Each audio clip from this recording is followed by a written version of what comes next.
मुझे अब उस असलियत की बात करनी दीजिए जिसे मैं जानती हूँ। एक आदमी घर बसाता है। क्यों बसाता है? अपनी उस ज़रूरत को पूरा कर सकने के लिए। एक अधूरापन कह दीजिए, उसे भर सकने के लिए। उसको पूरा करके वो अपनी ज़िंदगी में पूरा होना चाहता है। ज़िंदगी नहीं काटनी होती। पर आपका महेंद्र तो जैसे दूसरों के खाली खाने भरने के लिए ही बना है। जैसा दूसरे चाहते हैं, जैसा दूसरे उम्मीद करते हैं, जैसा दूसरे उससे काम करवाते हैं। नहीं नहीं, ये काम कोई और नहीं करेगा, महेंद्रनाथ कर लेगा। ये बोझ कोई और नहीं उठा सकता, महेंद्रनाथ उठा लेगा। फैक्ट्री खुली तो भी, प्रेस खुली तो भी, हर पल महेंद्रनाथ। और उसके हिस्से में क्या आया? वो उसका हिस्सा पहले ही ले चुका है, पहले ही खा चुका है। उसके हिस्से में आया ये दूसरे तीसरे चौथे नंबर की चीजें, जिनको पाके वो सोच रहा है कि उसकी जिंदगी बस रही है, उसका घर बस रहा है। और उसकी वजह थी मैं। यही कहना चाहते हैं ना? मेरी खुशी के लिए जल्दी से जल्दी वो लोहा लक्कड़ कचरा अपने घर में भर कर अपनी बर्बादी की नींव खोद रहा था। पर असल में उसकी बर्बादी की नींव कौन खोद रहा था? आप तो अपने मन में जानते ही होंगे। मत कहिए मुझे महेंद्रनाथ की पत्नी। महेंद्रनाथ के घर है, महेंद्रनाथ के बच्चे हैं।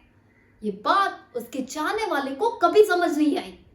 जब से महेंद्र का ब्याह हुआ तब से उसके दोस्तों में, उसके परिवार वालों में हमेशा यही लगा रहा, महेंद्र तो अब बदला बदला लग रहा है।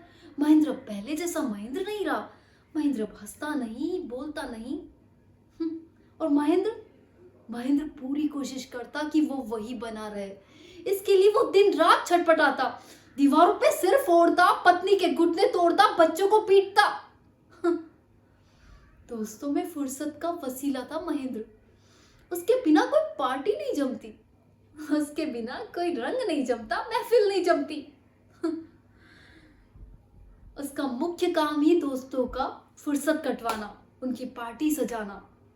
और उसका ही नहीं, उसके घर वालों का भी मुख्य काम यही होना चाहिए। बोल, चलेगी कि नहीं? बोल, करेगी कि नहीं?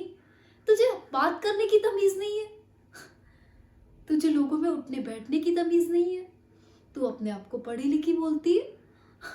तो क्यों मेरे हमेशा पोजीशन खराब करती है लोगों के बीच में? जो महेंद्रनाथ पार्टी में तब्बू सा बन के हल्का हल्का मुस्कुराता रहता, वो घर आके दरिंदा बन जाता था। आज ताव में आकर उसने अपनी कमीज सला दी। और कल सावित्री की छाती पे बैठ के उसका सिर जमीन से रगड़ दिया।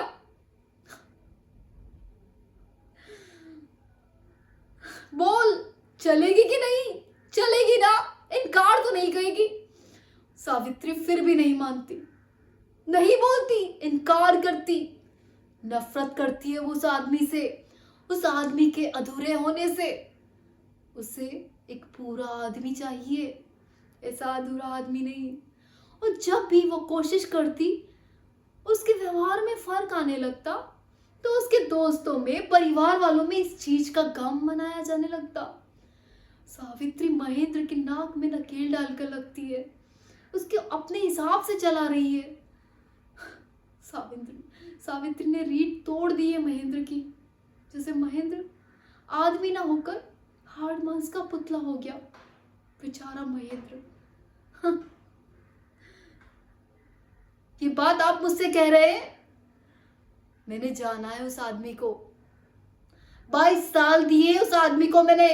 22 साल हो गए मेरी शादी को, और आप कह रहे हैं कि मैं उसे नहीं जानती? मैं उसे बहुत अच्छे से जानती हूं, समझे? लेकिन आप नहीं समझ पाओगे मेरा दर्द, मेरी तकलीफ।